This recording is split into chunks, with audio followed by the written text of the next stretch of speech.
Welcome friends. तो भाई market जो है वो पूरी तरह से कंफ्यूज करके रखी हुई है रिटेल को, और ये कहीं जाने के मूड में नहीं है। डेटा ये बता रहा है कि इन्होंने इस तरीके से ट्रैप कर रखा है। ट्रैप तो सबको कर रखा है, क्यों? क्योंकि देखिए अगर निफ्टी की बात करें तो भाई इसमें मंथली डेटा जो है वो पॉजिटिव बना हुआ है और वीकली डेटा जो है वो नेगेटिव बना हुआ है। ठीक है, तो यानी कि दोनों तरफ के मुंह देगा। फिर निफ्टी की बात करें तो उसमें इस वीक का डेटा जो है वो नेगेटिव है और अगले वीक का डेटा जो है वो पॉजिटिव बनता नजर आ रहा है। बैंक निफ्टी भी कुछ इसी तरह से कर रहा है। सो इस तरह का गेम बना के बैठे हैं कि भाई दिक्कत तो देने वाले हैं। और दूसरी बात, एनआर पैटर्न मैंने आपको समझाया था पिछले वीडियोस में, तो भाई वो बनता नजर आ रहा है और अब ये 5 हो गया है, क्योंकि इसने अभी भी लास्ट मंडे के हाई और लो को ब्रीच नहीं करा है, except for mid cap Nifty. ठीक है, हालांकि बीच में एक बार बैंक निफ्टी और निफ्टी ने हाई और लो को एक बार झटका दिया है, एक ने हाई को दिया एक ने लो को, बट ये ब्रीच नहीं माना जाता। ठीक है, बहुत छोटा सा मूव था। लेकिन अगर इसको एनआर पैटर्न मान लिया जाए और कोई भी perfect book defined NR pattern या कोई भी पैटर्न कभी नहीं बनता। ठीक है, सो हमें उसको अलाइन करना होता है। तो अगर उस तरह से देखें तो एनआर 5 तो कंप्लीट हो चुका है, और एनआर 5 कंप्लीट होने का मतलब ये है कि निफ्टी अगर मूव करता है तो वो 500 पॉइंट से ज्यादा का मूव देने वाला है, और अगर बैंक निफ्टी की बात करें तो 2 से 2500 पॉइंट का मूव देने वाला है। ये मतलब बनता है। सो ये सब अगले हफ्ते हो सकता है, बिल्कुल हाई पॉसिबिलिटी है। सो इस सब के लिए तैयार रहिएगा। इसके लिए आपको एक ट्रिक बताता हूँ ट्रेड करने के लिए। देखिए इसमें क्या है कि विक्स को देखिएगा। विक्स अगर आपको बढ़ता हुआ नजर आए किसी भी दिन 5% से ज्यादा, तो उस दिन ऑप्शंस में बाय कर लंबे प्रॉफिट कमाए जाते हैं। बड़ा प्रॉफिट होल्ड करने मतलब देखना होता है, टारगेट करना होता है, क्योंकि उस दिन ऑप्शंस में प्रीमियम इन्फ्यूज हो रहे होते हैं, प्रोवाइडेड आपने राइट ऑप्शन खरीदी हो। ठीक है, मार्केट गिर रही है और आप कॉल खरीद के बैठे हैं तो लॉस ही होगा। सो वो ना करें। लेकिन बॉटम लाइन, अगर आप ट्रेड में हैं और वो प्रॉफिटेबल हो रहा है तो उसको थोड़ा राइड करने की कोशिश करें। विक्स अगर 5% से ज्यादा बढ़ जाए, और अगर विक्स नीचे गिर रहा है और 5% या उससे ज्यादा नीचे गिर गया है, तो उस दिन भाई पोजीशंस को होल्ड मत कीजिए। अगर ऑप्शन ने प्रीमियम अपना लूज कर दिया है और आप राइट डायरेक्शन में होने के बाद भी लॉस में हैं, तो वो वापस रिकवर बहुत कम करेगी। हाउएवर अगर डीप इन द मनी खेलते हैं तो फायदा हो सकता है, नहीं तो भाई एटीएम या ओटीएम तो बिल्कुल कवर नहीं करेगी अपना premium. So that way you can trade next week. बाकी भाई अगला हफ्ता क्या कह रहा है और क्या करेगा उसको समझ लेते हैं, और आज के डेटा को क्या कह रहा है, ताकि अगले ट्रेड्स कर सकें। बाकी लेवल्स तो मैं आपको देता ही, और जो मैं फ्यूचर के लेवल देता हूँ कि इसके नीचे बियर्स और उसके ऊपर बुल्स, भाई उसको निगलेक्ट मत करना। ठीक है, मेरी समझ से अभी जो अगले हफ्ते की रेंज चल रही है ना, वो 1000 पॉइंट की तो वैसे ही दिख रही है। 23,900 नीचे में निफ्टी के लिए स्पॉट की बात कर रहे हैं, और ऊपर में 24,856 या 900 ही मान लीजिए। इस रेंज में गेम होने वाला, और ये 1000 पॉइंट है, बहुत बड़ा होता है। ठीक है ना, तो पैसा ऑप्शंस में बनता हुआ नजर आ सकता है, प्रोवाइडेड राइट ट्रेड लें, जो मैं बताऊंगा आपको। बाकी I am not a registered SEBI analyst, so please do consult your financial advisor और use your discretion to trade. I have no recommendations, this is not at all any suggestion to buy or sell। आइए शुरू करते हैं आज का video. Before that I request to go to the disclaimer आपको सभी नाम जरूरत हो तो वीडियो को पॉज करके पढ़ें। देखिए अभी जो है ना, विक्स सबसे बढ़िया चीज 7.59% गिरता हुआ नजर आया फ्राइडे को, और 15.34 पे क्लोज हो गया है। 16.60 पे था, 16.60 पे था थर्सडे को, फ्राइडे को 15.34। और यही कारण है, अगर आप फ्राइडे को ट्रेड में रहे होंगे और आपने अगर अपनी पोजीशंस को होल्ड करा होगा तो प्रीमियम भाई, अगर आप राइट डायरेक्शन में भी होंगे तो बहुत प्रॉफिट नहीं बना पाएंगे, unless you are in the deep in the money option. Out of the money या एटीएम में तो पैसा आसानी से नहीं बना होगा। बाकी अभी जो है मार्केट क्या दिखा रही है, इसके अलावा सारे सेक्टर ग्रीन में थे भाई फ्राइडे को, एक भी सेक्टर रेड में नहीं था। इक्विटी मार्केट में अगर बोलूं एक चीज थी रेड में तो वो थी विक्स के अलावा बाकी सब सेक्टर रेड में थे। टॉप गेनर कौन था? टॉप गेनर भाई मीडिया सेक्टर था, 1.83% बढ़ता हुआ नजर आया। सेकंड अगर बात करें तो वो था ऑटो सेक्टर 1.72%, और थर्ड की बात करें तो 2 सेक्टर शेयर कर रहे हैं इस पोजीशन को, रियलिटी एंड आईटी, दोनों 1.54% बढ़ते नजर आए। तो ये थे टॉप 3 सेक्टर या 4 कह लीजिए। लेकिन इनसे भी बड़ा खेल किसने खेला भाई, इस बार जो है पीएसयू बैंक 1.92% बढ़ते नजर आए, क्योंकि ये सब सेक्टर है बैंक निफ्टी का। सो इसको सेक्टर ना मानते हुए इसको बोले बैंक निफ्टी जो है टोटल में ओवरऑल 0.65% बढ़ा है, लेकिन पीएसयू बैंक इसमें 1.92% बढ़ते नजर आया। हालांकि प्राइवेट बैंक ने भी कंट्रीब्यूशन दिया है जो कि 0.49% का था, बट स्ट्रेंथ देखी पीएसयू बैंक में, और ये अच्छी बात है क्योंकि यही थे जो वीक दिख रहे थे, यही थे जिन पे सबसे ज्यादा खतरा मंडरा रहा था। अब इसके अलावा बात करें तो भाई 1% से ज्यादा बढ़ने वाले और काफी सारे सेक्टर थे, जैसे कि नेक्स्ट 50, एनर्जी, सेंसेक्स, इंफ्रा तक ऑलमोस्ट 1% बढ़े हैं। इसके बाद metal, bank, small cap, financial services, mid cap, select, small cap 50, MNC, health care, pharma, FMCG less than 50% बढ़ते हुए नजर आए और इनमें अभी और दम आ सकता है, स्कोप है, मतलब बढ़ने की जगह है। तो भाई ये थी कहानी। अब इसके साथ में हुआ क्या, इसके साथ में हुआ ये कि निफ्टी 250 पॉइंट्स का गेन लेकर बंद हुआ है।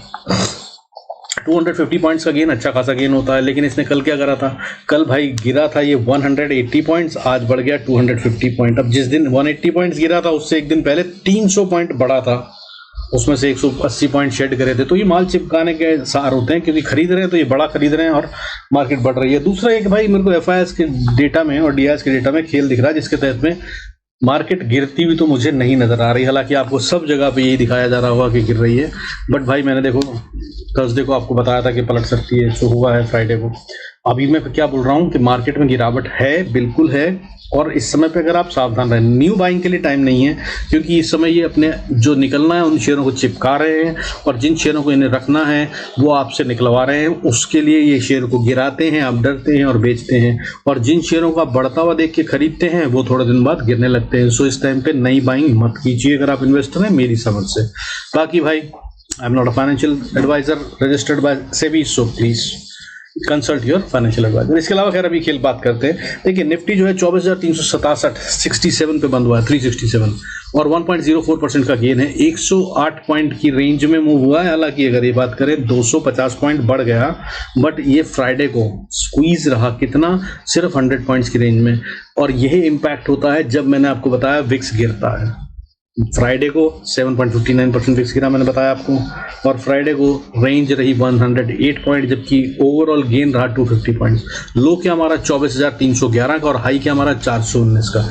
मतलब पब्लिक को पैसा बनाने नहीं दिया। आप जिस तरफ से सोचेंगे कि अब ये बढ़ना शुरू हो गई, उस तरफ ये नीचे गिरा देंगे। जब ये आप सोचेंगे कि अब गिरेगी, तब ये ऊपर बढ़ा देंगे। इससे होता क्या है कि उस फ्लक्चुएशन में ऑप्शन की प्राइस जो एक बार टूट जाती है वो वापस रिकवर नहीं करती है, क्योंकि उसका तो थीटा डी के हो रहा होता है। तो ये खेल हुआ है इसमें, ठीक है। और बैंक निफ्टी ने क्या करा, बैंक निफ्टी ने भी कुछ सिमिलर सा गेम करा, और ये कुछ बड़ा मूव जल्दी ही देने वाला है ऐसा दिखा रहा है, क्योंकि इसकी रेंज लगातार स्क्वीज होती जा रही है। इसने 50,484 पे क्लोजिंग करी है, 327 पॉइंट का गेन है, 0.65% बनता है। लेकिन इसकी रेंज जो थी 327 पॉइंट्स बढ़ा है गैप अप की वजह से, लेकिन असल में रेंज जो थी वो तो 320 पॉइंट्स की थी, 321 पॉइंट्स की। लो इसने भी 550,386 का मारा, उसके बहुत नजदीक 484 पे बंद हो गया। हाई 50,707 का मारा था, उससे थोड़ा सा दूर बंद हुआ है। हालांकि ये मीडियोकर है, बहुत कुछ कह नहीं रहा है, सो इसका मतलब निकालने की कोशिश करना नासमझी होगी। अब अगर बात करें जहां पे मतलब निकाला जा सकता है, तो भाई मतलब निकालने के लिए अगर एडवांस डिक्लाइन रेशियो को देखें तो भाई बढ़ने वाले शेयरों की गिनती अच्छी खासी है। आज 1442 शेयर सेंसेक्स में ग्रीन में बंद हुए हैं, 910 शेयर रेड में बंद हुए हैं, यानी कि एडवांस में यानी कि ग्रीन में बंद होने वाले शेयर बहुत अच्छे से ज्यादा हैं गिरने वाले शेयरों की बनिस्बत, तो बाइंग हो रही है, ये इंडिकेट कर रहा है। अब इसके अलावा मगर इसको भी देखने का एक और तरीका है, वो ये है कि अगर इससे एक दिन पहले देखें तो 966 शेयर्स ग्रीन में बंद हुए थे, तो ये बढ़ रहे हैं, 1442 हो गए। लेकिन इससे भी पहले अगर देखें तो वो 1967 शेयर थे जब बढ़ रहे थे। 7 अगस्त को 1967 शेयर्स बढ़ रहे थे और रेड में बंद होने वाले शेयर सिर्फ 390 थे। सो ये थोड़ा ट्विस्टिंग है। हालांकि अभी 2 दिन से तो ट्रेंड पॉजिटिव है और बढ़ रही है गिनती, और मंडे को भी अगर ये बढ़ती है तो और स्ट्रेंथ दिखेगी। और ये क्यों कह रहा हूँ दिख रही है, देखिए इसमें अगर ओवरऑल डेटा देखें एफआईआईएस और डीआईएस का, तो एफआईआईएस ने क्या करा है पिछले हफ्ते, एफआईआईएस ने माल बेचा, ये सब जानते हैं, हम लगातार बेच रहे थे। तो इन्होंने कितना माल बेचा है पूरे हफ्ते में, 19,139 करोड़ से थोड़ा सा ज्यादा माल इन्होंने बेचा है। लेकिन इसके बनिस्पत इसके अगेंस्ट में डीआईआईएस डोमेस्टिक इंस्टीट्यूशन वालों ने कितना माल खरीद लिया, 20,871 करोड़ का। तो मतलब क्या हुआ, 19,000 की सेलिंग और 20,000 से ज्यादा की बाइंग। तो भाई पब्लिक से माल खींच लिया ना, निकाल लिया गया। तो फिर मैं ये आपको तो बताता ही हूं कि जब तक पब्लिक से माल खींचा जा रहा है इसका मतलब मार्केट गिरने तो वाली नहीं है। और पिछले हफ्ते ये हुआ था तो मैंने बताया था, और मार्केट गिरी भी थी। तो अभी स्ट्रेंथ के साइन दिख रहे हैं। बाकी अगले हफ्ते डेटा पलटेगा जरूर, दोनों तरफ में ट्रैपिंग हो रखी है भाई, बढ़िया से धोया जाएगा। सो लंबे ट्रेड या पोजिशनल ट्रेड या स्विंग ट्रेड अभी इस समय समझदारी नहीं है। इस समय स्कैल्पिंग और छोटा स्विंग इंट्राडे बढ़िया रहेगा, इससे ज़्यादा ना करें। या फिर सबसे बड़ा खेल जो ये खेल रहे हैं वो ये कि भाई मार्केट ओपन होती है गैप अप या गैप डाउन से, सारा खेल वहीं हो जाता है, उसके बाद एक छोटी सी रेंज में पूरा दिन मार्केट को हिलाकर बंद कर दिया जाता है। लेकिन खैर ये चलेगा नहीं, इसमें खतरा है, क्योंकि ये अब इस हफ्ते भाई रेंज तो ब्रेक करेगी। किस दिन करेगी? मंडे को मिड कैप निफ्टी के एक्सपायरी में हाँ हो सकता है, नहीं तो भाई बैंक निफ्टी या सेंसेक्स की एक्सपायरी में। हाईएस्ट पॉसिबिलिटी निफ्टी और सेंसेक्स की एक्सपायरी यानी कि थर्सडे और फ्राइडे को बनती है, लेकिन उस तक जाते जाते तो भाई ये जो अभी NR5 बना ये NR8 बन जाएगा, तो फिर तो मूव और भी बड़ा होगा, तो उसके लिए भाई पैसा ज़्यादा लगता है, तो पता नहीं खैर क्या करेंगे, बट ये सब तो स्पेकुलेशंस हैं। अब लेवल्स क्या हैं जिन पे हम ट्रेड कर सकते हैं? कैसे पता चलेगा कि हम बुल्स के हाथ में हैं या बियर्स के हाथ में, या मार्केट किसके हाथ में? तो भाई नोट कर लीजिए फ्यूचर के लेवल्स। निफ्टी का फ्यूचर का लेवल है 24,389, अभी है 399 पे, ठीक है। अगर इसमें टूटना है तो ये 390 के नीचे ही, 380 के नीचे ही ट्रेड करेगा, नहीं तो ये 390 के नीचे नहीं आएगा मेरे हिसाब से, 380 के, ठीक है। हालांकि झटका वटका मार तो यार 10-20 पॉइंट देख लेना, क्योंकि मार्केट बहुत वॉलेटाइल है, तो ये अब क्लोजिंग नहीं देगा मेरे हिसाब से। अगर इसको ऊपर जाना है तो 24,380 के नीचे, अगर ना दे तो इसका मतलब ये बुल्स के हाथ में। तो 380 is a important point for Nifty future. Bank Nifty future के लिए क्या इंपॉर्टेंट है? सेम वे 50,616, 50,600 30-40 को पार कर अगर खड़ा हो जाए ना, तो भाई मान लेना कि बुल्स इसको टेक ओवर कर चुके हैं। अभी कहाँ पे है? 50,570 पे। फिर निफ्टी, इसका इंपॉर्टेंट लेवल क्या है? ये ऑलरेडी बुल्स के हाथ में दिख रहा है, अभी कहाँ पे है? ये 23,017 पे। हालांकि थोड़ा सा और ऊपर जाना है इसको, 23,046 के ऊपर अगर चला जाए तो ये दिखेगा कि ताकतवर है, बट ये एडजस्टेड वैल्यू की वजह से है, तो देख लीजिएगा। मतलब फिर बॉटम लाइन में यही है कि 23,046 के ऊपर अगर ये ट्रेड करता है तो भाई बुल्स कंट्रोल ले रहे हैं, नहीं तो ये अब 23,050 को पार नहीं करेगा और उसके नीचे ही ट्रेड करेगा, ये भी नोट कर लीजिए। मिड कैप निफ्टी भाई ये है ट्विस्टिंग, इसमें पंगा मत लीजिएगा, अभी भी ढूंढने तो कोशिश करें बाय के ट्रेड, सेल के ट्रेड इसमें खतरनाक हो सकते हैं। हालांकि टीवी वीवी न्यूज़ व्यूज़ चैनल सब ये कह रहे हैं कि मिड कैप टूटता हुआ नजर आ सकता है, बट भाई मुझे सबसे ज़्यादा ताकत यहीं पर नजर आ रही है, ये कहीं से टूटता नजर नहीं आ रहा, लेकिन हाँ अभी गिरावट के सीन बने हुए हैं। सो इसका इंपॉर्टेंट लेवल फ्यूचर का लेवल है 12,660 का। इसके ऊपर जब ट्रेड करने लग जाए तो मान लीजिएगा बुल्स ने टेक ओवर कर लिया, 10-20 पॉइंट का स्टॉप लॉस लगाइए और राइड करने की कोशिश करिए, कितना कर सकते हैं। अभी कहाँ पे है? 657 इसका इंपॉर्टेंट पॉइंट है, अभी 639 पे है, बहुत ज़्यादा नहीं, सिर्फ 17 पॉइंट, सो आसानी से पता चल जाएगा। और अगर इसको मंडे को बढ़ना है ना तो भाई ये फिर मंडे को इसके ऊपर ही खुलने वाला है मेरी समझ से, उसके नीचे नहीं। सेंसेक्स की बात करते हैं, ये भी आजकल काफ़ी ट्विस्ट करने लगा है।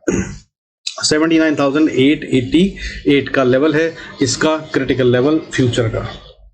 अगर ये इसके ऊपर है तो ही ये बाय में है, अभी कहाँ है? 854 पे, नहीं तो ये बियर्स के हाथ में।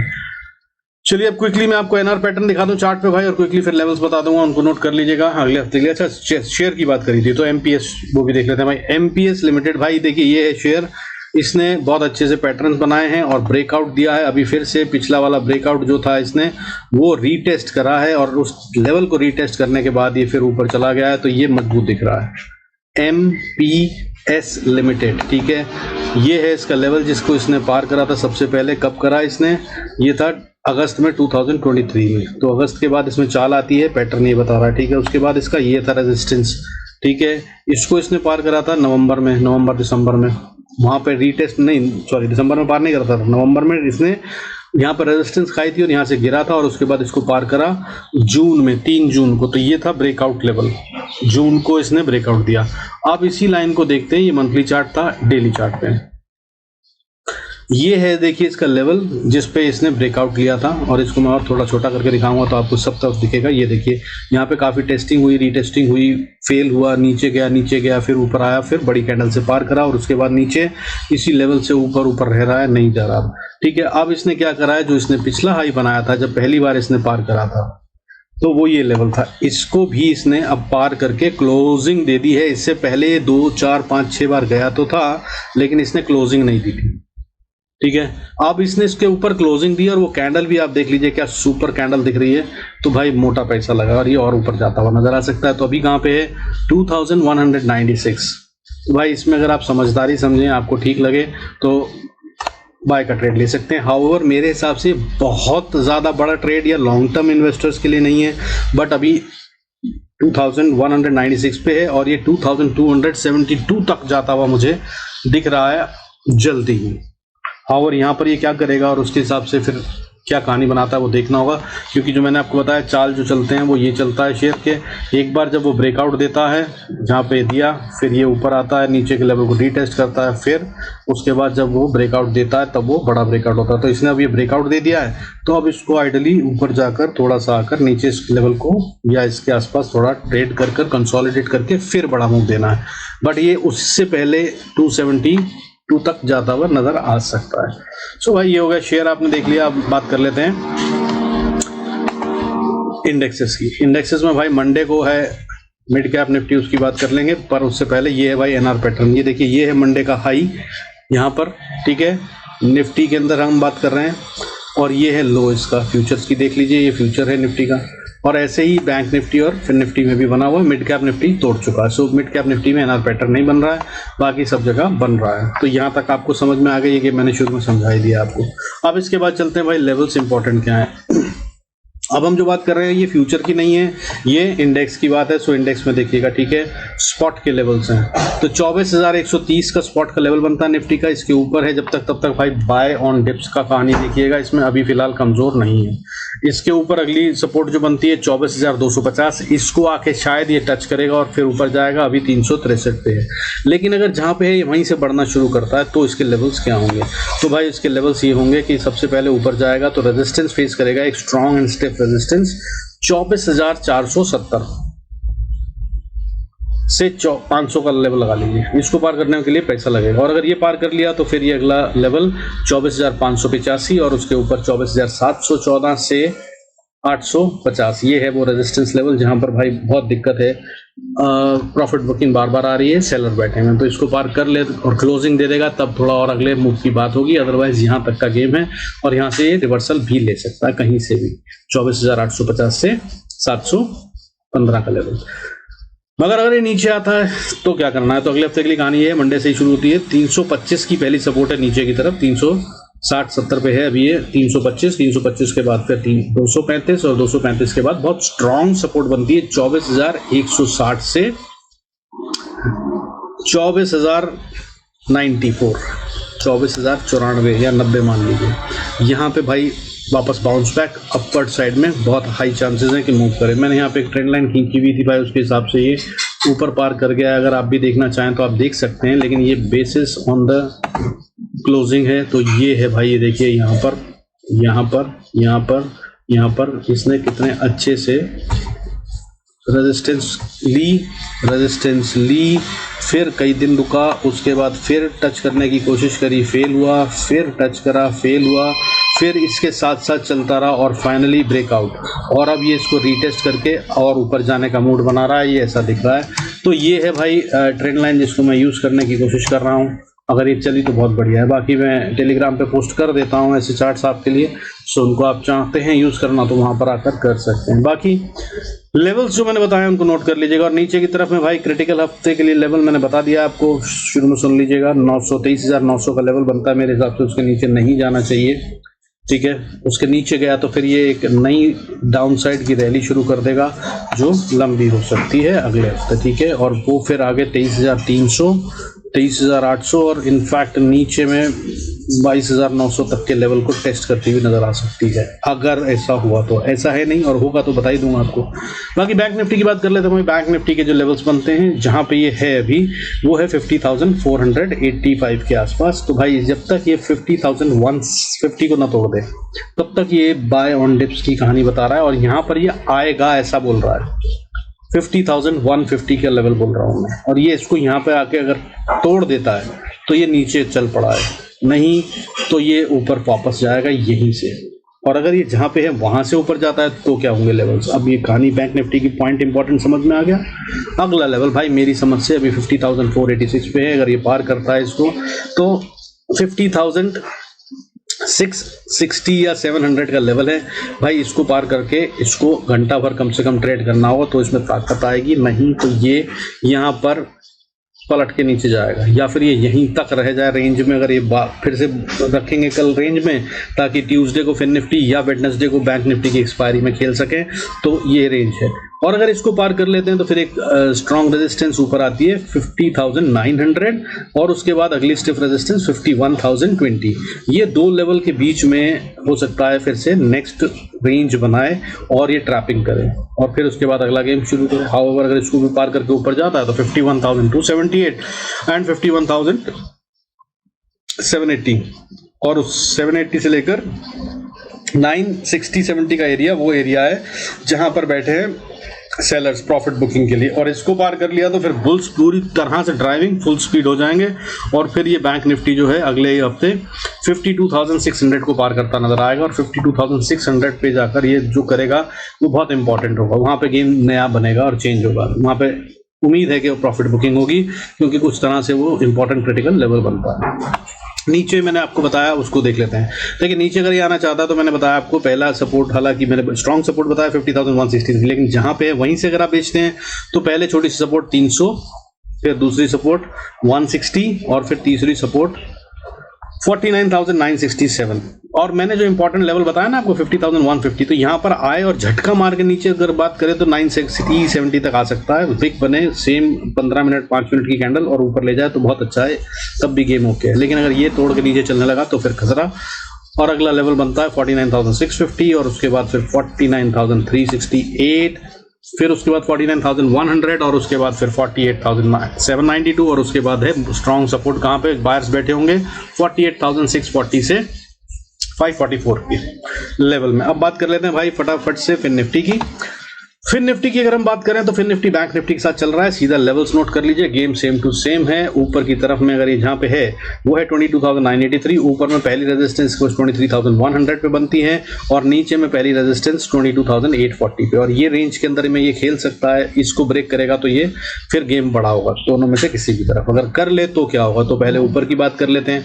तो पहली रेजिस्टेंस 24,100 को पार करता है तो अगली रेजिस्टेंस 257 पे आती है। अगर इसको पार कर ले तो अगली रेजिस्टेंस 460 से लेकर 700 का एरिया। यहां पर है खेल, ये मैंने पहले ही बताया था और ये पिछली बार यहां पर खेल कर फेल हो गया। देखिए मैंने आपको बताया था, ठीक है। ये तब से चल रहा है ये बॉक्स। अभी इस बॉक्स को लंबा कर लेते हैं, आगे भी जाएगा ये हमारे पास। तो ये गेम का एरिया है, इसके ऊपर जाता नजर नहीं आ रहा। और अगर बात करें नीचे की तो नीचे में भाई मैंने पहले बताया सबसे पहली सपोर्ट 830 से 820 का लेवल है। ये बीच में सपोर्ट दे दे तो बहुत अच्छा, नहीं तो नीचे गया तो अगली सपोर्ट 660, फिर उससे अगली सपोर्ट 22,490 और उसको तोड़ा तो 22,426। यहाँ तक झटका मारा, विक बनाया और वापस ऊपर चला गया। इट्स ओके, बट इसके नीचे आया तो फिर काम गड़बड़। नीचे 22,190 है अगला लेवल, 300 पॉइंट के करीब का डिप। और अगर इसको तोड़ा तो फिर 22,000 और फिर उसके बाद 21,850 और 21,700 और उसके बाद 21,617। ये है वो लेवल जहां पे जाके सपोर्ट मिलती नजर आएगी, अगली वाली स्ट्रॉन्ग वाली। मिड कैप निफ्टी की अगर हम बात करें तो मिड कैप निफ्टी में इंपॉर्टेंट लेवल जो है भाई वो है 12,520। इसको तोड़ा इसने तो भाई ये नीचे वीक हो जाएगा, मगर यही वो जोन है जिसमें बैठे हैं बायर्स। और इसी के बारे में मैंने बताया था कि ये इस पे पार करने में टाइम लगाएगा, फंसेगा। इसने उसको पार कर लिया था वेडनेसडे को, ठीक है ना, और वेडनेसडे को पार करने के बाद ये अच्छे से सस्टेन कर रहा है। तो अब ये बन गया है बहुत स्ट्रॉन्ग सपोर्ट। मैंने कहा था कि इस पे बियर्स जो हैं वहां बैठे होंगे, इससे ऊपर जाने में रोकेंगे, लेकिन ये भाई पार कर गया। ये है फ्यूचर का लेवल, इस पे नजर रखिएगा। अब अगर हम बात करेंगे मिड कैप निफ्टी स्पॉट, जिसके मैं सारे लेवल्स बताता हूँ इस तरह से, वो नोट कर लीजिए। मेरी समझ से मिड कैप निफ्टी अभी जहां पर है 12,600 का लेवल बनता है। नीचे में अगर बात करूं तो 570 और अगर ऊपर में बात करूं तो 690। इस रेंज के बीच में ये जब तक है तब तक ये भाई गेम तैयार कर रहा है और हो सकता है ये मंडे को इनमें से किसी एक लेवल को तोड़ दे। बहुत हाई प्रोबेबिलिटी है क्योंकि एक्सपायरी है। तो जिस तरफ तोड़ेगा ना ये उस तरफ बड़ा मूव देगा। लेकिन तोड़ने का मतलब क्या होता है भाई, सिर्फ क्रॉस करा और फिर उसके बाद पता चला नीचे आ गया, आप फिर कहेंगे कि सर आपने तो बोला था। नहीं, मैंने क्या बोला है, ब्रेक कर दे। ब्रेक करने का मतलब ये होता है कि वो गया ऊपर और ऊपर जाके एकदम फटाक से नीचे गिर गया। नहीं, ऊपर गया, थोड़ी देर रुका, वहां पे कंसोलिडेशन करा, फिर से रीटेस्ट करा एक बार, थोड़ा ऊपर जाके नीचे आके इस लेवल के नीचे आने से मना कर दिया। That is the time when hold the buying, और फिर लंबा ट्रेड बनता है। ऐसे करते हैं ट्रेडिंग, तो वो बन रहा हूं। तो अगर ऊपर जाता है तो भाई मैंने बताया भी पहले, जहां पे है सबसे पहले 600, सबसे छोटी सब रेजिस्टेंस 634 पे है, इसको पार कर लिया। 680 से 700 का एरिया, 700 के पार अगर चला गया ब्रेक आउट लेवल तो फिर ये एक और अच्छा मूव देगा, सीधा 780 तक, 770-80 तक जाता हुआ नजर आएगा। यहाँ पर ये फिर फंस सकता है, और अगर इसको पार करा तो फिर बुल्स आ गए गुस्से में समझ लेना, और फिर अब बनेगा न्यू हाई। फिर ये 800 के ऊपर, हालांकि अगली रेजिस्टेंस 880 पे 880 से 920 के बीच में है, बट ये फिर इसको छोड़ेगा नहीं। हो सकता है यहाँ पे पहुंचकर रुके, कंसोलिडेशन करे, टाइम बिताए और फिर ऊपर जाए, और उसके बाद अगला लेवल 12,100 और इसको भी पार कर गया तो फिर बल्ले बल्ले है, फिर ये न्यू फ्लाइंग जोन में आ जाएगा। और अगला रेजिस्टेंस जो आता है वो 13,485 पे आता है, खासा दूर है, बड़ा गेम हो जाएगा। लेकिन खैर ये हुआ तो बहुत अच्छा, लेकिन अगर नीचे आता है, क्योंकि ट्रैप तो अगले हफ्ते के लिए नीचे का बना हुआ है, तो भाई नीचे में सबसे पहले 12,560 सबसे पहली सपोर्ट, इसको तोड़ा तो फिर 530 को तोड़ा तो फिर 490, ये सब 3 सपोर्ट साथ साथ में हैं, और यहाँ पे कहीं पे भी बाउंस बैक हो सकता है, लेकिन नहीं हुआ तब ये वीक हो रहा है, क्योंकि इससे अगली सपोर्ट तो है लेकिन वो इतनी स्ट्रांग नहीं है, बट काम करेगी जरूर, थोड़ी देर के लिए करेगी, वहां से बाउंस आना है तो आ जाएगा जल्दी से, लेकिन अगर थोड़ा देर भी यहाँ रुक गया तो फिर ये और फॉल करेगा। वो लेवल है 12,420, और अगर इसको तोड़ दिया तो फिर 12,318 के बाद 260, और उसके बाद फिर स्ट्रॉन्ग बाइंग जोन जो कि बहुत बार टेस्ट हो चुका है वो है शुरू 12,190 से लेकर 12,140 तक।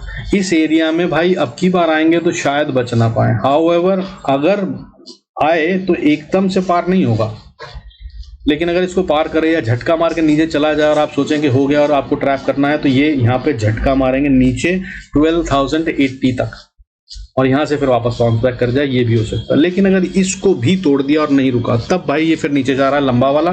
फिर अगली सपोर्ट जो आ रही है वो आ रही है 11,760, यहाँ पर बैठे हैं बायर्स, और ये भी अभी तैयार हो रहा है एरिया, चांसेस आर के यहाँ पर क्लोजिंग तक पार हो जाएगा, लेकिन सेम डे में अगर 12-1 बजे तक आ गया तो ये नीचे जाने की पॉसिबिलिटी अगले लेवल 11,610, 530 और 480 तक का दम रखता है, ये हो सकता है। और इसके अलावा कुछ गेम हुआ तो फिर बता ही दूंगा।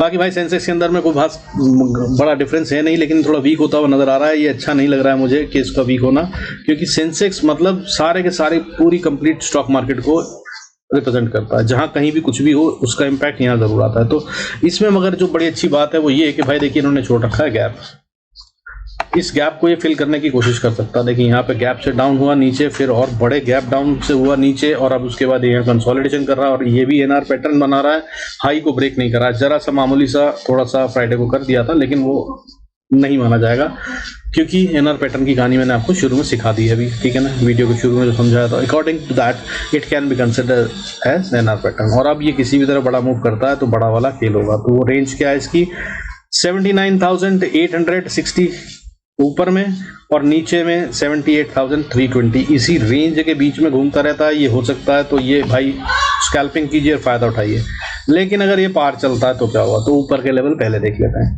तो अभी कहाँ पे है 79,700 पे, 705 पे, अगर ऊपर जाता है तो भाई 800 तक इसको थोड़ी सी रेजिस्टेंस है, 800 से 900 का जोन, इसको पार करा तो अगली रेजिस्टेंस फिर 80,140, और उसके बाद 80,400, और उसके बाद फिर 80,693, और उसके बाद 81,093।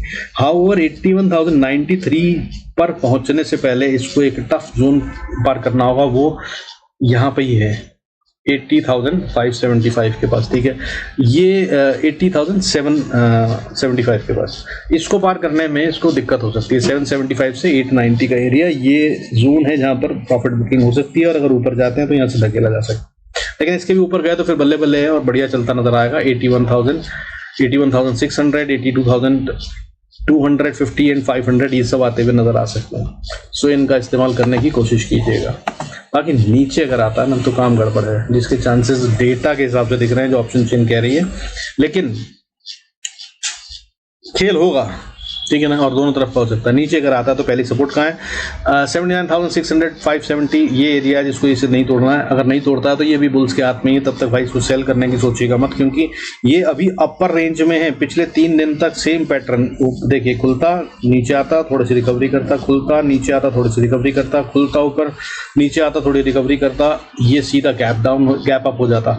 तो कहानी जो है ये अभी अपर रेंज पे बैठा है। तो मतलब अभी जो बैठे हैं, हालांकि रेंज जो एरिया जो है ये बियर्स का है, लेकिन कंट्रोल बुल्स का है। सो सेल में भी खतरा है, बियर बाय में भी खतरा है। तो कहानी से नीचे अगर आते हैं तो सेल की कहानी 600 से या 570 से शुरू होती है। 570 के बाद अगला सपोर्ट 79,200 और इसको पार करा तो critical and most important level अभी फिलहाल 78,870 बनता है। इसके नीचे नहीं आना चाहिए इसको। इसके नीचे नहीं आया ना तो यहाँ से मतलब पूरी उम्मीद है कि बुल्स अभी हारे नहीं है और दूसरा अटेम्प्ट अगर होना है तो वो यहाँ होगा। और अगर यहाँ नहीं हुआ तो फिर 78,470 और उसको भी तोड़ा तो फिर 78,290 से 250 का एरिया। और अगर 250 को तोड़कर इसने किसी दिन क्लोजिंग दे दी ना तो भाई मान लेना कि यहाँ पे बियर्स पूरे कंट्रोल में है और अब एक जो आ रहा है वो बड़ा फॉल होगा और वो बड़ा फॉल जो है वो 77,000 तक के लिए ओपन होगा। हाउएवर यहाँ पर सीधा पुट खरीद कर मत चले जाना क्योंकि ये ट्रैपिंग भी करेंगे। क्योंकि करते क्या है ये, जब ऐसा लेवल रीच कर रहे हैं तो आजकल जो गेम चल रहा है वो ये कि यहाँ पर लाएंगे, सब लोग ये सोचेंगे कि अब तो बड़ा फॉल क्योंकि इसने तोड़ दिया वो रेंज और लो, तो फिर ये क्या करते हैं अगले दिन करते हैं गैप अप 200 300 400 पॉइंट ऊपर गैप अप और वहां से आता है फिर वो फॉल बड़ा वाला और फिर नीचे जाता है। तो अगर आप पोजीशन कैरी करके गए हो तो सुबह उठते ही आपका हार्ट फेल होता हुआ नजर आता है, आपकी साइकोलॉजी पूरी डिस्टर्ब हो जाती है। ट्रेड तो आपका ठीक होता है लेकिन वो जो बीच में फ्लक्चुएशन की वजह से लॉस आता है वो आपको उस ट्रेड से बाहर कर देता है और फिर दोबारा हिम्मत नहीं पड़ पाती है, इंतजार ही करते रह जाते हैं। सो दैट वे मैं फिर बता रहा हूँ, मैंने शुरू में जो समझाया विक्स के बारे में किस तरह से ट्रेड लेना है, कैसे लेना है अगले हफ्ते, वो जरूर समझ लीजिएगा। अगर आप उसी तरह से ट्रेड लेंगे ना तो आप ऐसे वाले ट्रैप्स से बचे रहेंगे। ठीक है, बाकी भाई 78,269 तोड़ा तो फिर 77,820 और फिर 77,050, फिर उसके बाद 76,745 ये सारे लेवल्स ओपन हो जाएंगे अगर नीचे की तरफ आता है तो। बाकी भाई संडे की क्लास के बारे में सोचते हैं क्या कर सकते हैं क्या नहीं कर सकते हैं। बाकी ज्वाइन कर लीजिए, सब्सक्राइब कर लीजिए और बेल आइकन जरूर प्रेस कर दीजिएगा so that you get the notification जब भी मैं एक लाइव क्लास करूं। और जो भी क्वेश्चन हो उसको पहले से अपने तैयार करके रखें तो आसान होता है मेरे लिए भी और आपके लिए भी, ताकि हम उस पर अच्छा डिस्कशन कर सकें। वरना उस टाइम पे फिर क्या होता है बहुत हैपाजर्ड हो जाता है। मैं शुरू में सेशन के पूछता हूँ कि बताइए किस चीज़ पे आप बात करना चाहते हैं, उसी टाइम पे अगर आप सब लोग अपने टॉपिक्स डालेंगे तो हम कोई बढ़िया टॉपिक उसमें से जो सबसे ज़्यादा रिपीट हो रहा होगा उसको चूज कर लेंगे और उस पर अच्छे से एक्सप्लेनेशन दे देंगे। बाकी टॉपिक्स को अगले हफ्ते के लिए तैयार कर लेंगे।